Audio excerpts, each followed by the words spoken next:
da política? Você já foi ateu? Você era católico? Como que é a sua história? Vilela, a minha história ela é meio transcendental. Eita. Eita, falei difícil agora, hein? Ô, Mandíbula, traduz o que eu falei. Traduz aí, transcendental. É que você perguntou para pessoas com inteligência limitada. É. Complicado. Mas você tem o Google aí, cara. Sim, A gente sim. não tem. Coloca no Google, transcendental. É aquilo que transcende o pensamento natural, né? É claro que essa sociedade pós-moderna, né, que eu chamo de pós-verdade, é uma sociedade meio esquisita, uma sociedade estranha, uma sociedade que abolia a Bíblia, que abolia o cristianismo. Mal sabe ela que o Ocidente todo está fundamentado em 3 pilares, né, que seria o direito romano, a filosofia dos gregos e o moral judaico-cristão, né? As liberdades, como nós conhecemos hoje, Vilela, nascem com a igreja. O calvinismo, né, João Calvino lutou muito para que a igreja, o Estado fosse laico, por exemplo, porque na Idade Média a igreja católica mandava tudo. A igreja católica, ela era, tanto é que a igreja católica, poucas pessoas sabem disso, né, que o Papa, todas as vezes que ele vai a um país, ele é recebido com honraria suprema. Por quê? Porque ele não vai como líder de uma religião, ele vai como chefe de Estado. O Vaticano é um país, tem uma moeda própria, tem um presidente próprio, que é o Papa. E por isso o Papa é tão reverenciado e respeitado, né? Então, você falou sobre minha conversão. Eu venho do catolicismo, né? Minha mãe católica, minha mãe era devota de Nossa Senhora do Perpétuo Socorro, meu avô devoto de Nossa Senhora Aparecida, e eu venho nascer no dia 12 de outubro, que é, no Brasil, comemorado o Dia da Padroeira. Ah, é verdade. Nasci no dia 12 de outubro. Nasci numa família extremamente pobre, extremamente limitada. Nos meus documentos eu não tenho nome de pai, né? Naquela época ainda não havia lei para isso, então eu sou o famoso filho bastardo, né? Então na escola, quando iam brigar comigo, o pessoal do mesmo nível que eu, da periferia, me chamava de filho de mãe solteira, e o pessoal mais glamorizado me chamava de bastardo, né? Que eu tive que procurar no dicionário para saber o que era. Bastardo é muito coisa de filme, né? É coisa de filme, né? Seu bastardo, né? Porque naquela época, na minha cidadezinha, não tinha escola particular, né? Estudava todo mundo junto. Filho de rico e de pobre estudava na escola pública, né? Então, nós morávamos em 12 pessoas dentro de 2 cômodos. Você consegue imaginar a cena, não? Claro. 2 cômodos pequenos, 12 pessoas. Caramba. Eu costumo dizer assim que na minha casa, pinico e panela davam uma confusão.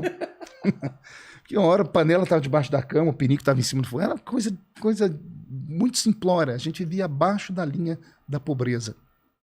E eu, com 6 anos de idade, aqui entra a parte que transcende. Com 6 anos de idade, eu me lembro de acordar aos domingos com a batida do sino. O sino da Igreja Católica. Sim. Né? E uma vez eu acordei com a batida do sino, só que o som do sino, ele mudou. Ele se transformou de barulho de sino para uma voz. E a voz dizia Marco. Em vez de fazer ding-dong, me chamava pelo nome Marco. Marco. Tava meio acordado, meio dormindo? Meio acordado, meio dormindo. Aí eu sentei na cama e escutei de novo. E aquilo foi uma força maior do que eu. Eu era pobre, eu não tinha muita roupa. Coloquei um shortinho, uma camiseta, saí pulando em cima das pessoas, que a gente morava...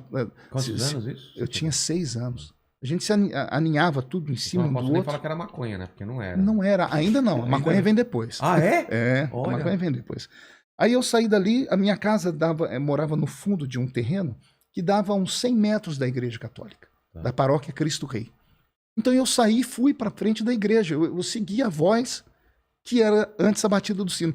A igreja estava fechada. Eu sentei na escadaria da igreja. Daqui a pouco chegou uma mulher que trabalhava com o padre, abriu a igreja, me viu lá fora, me chamou para dentro, me deu aqueles panfletinhos de missa. Sim. E eu fiquei em pé na porta distribuindo.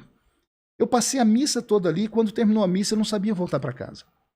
Aí a mulher me... Como assim não sabia voltar? Eu nunca tinha saído daquele reduto. Eu morava no fundo de um terreno e fui seguindo o sino.